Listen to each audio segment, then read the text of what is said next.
কাজও করতে হবে, এগুলিও আল্লাহর জন্য করতে হবে। আর 3 নম্বর হচ্ছে শিরিক এবং মুশরিকদের থেকে নিজেকে বিমুক্ত ঘোষণা করতে হবে।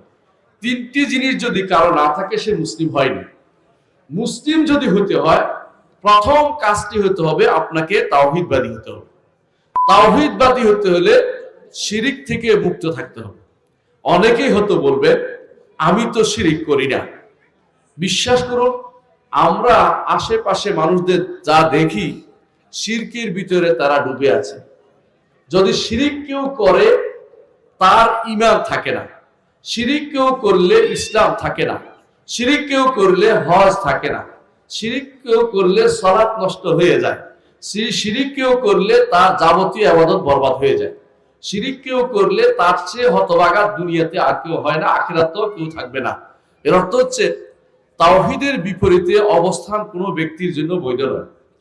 এখন দেখেন, জগতে অনেকেই যখন আমরা তাওহীদের কথা বলি তখন তাওহীদের আলোচনা তাদের কাছে খুব কষ্টদায়ক মনে হয়।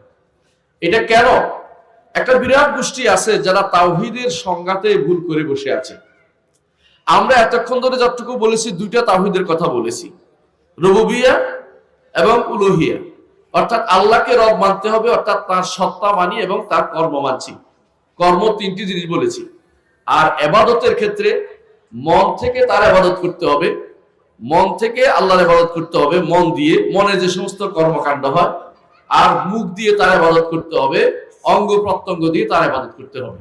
এবং এই ইবাদত হতে হবে পরিপূর্ণ ভালোবাসা এবং বিনয়ের মাধ্যমে।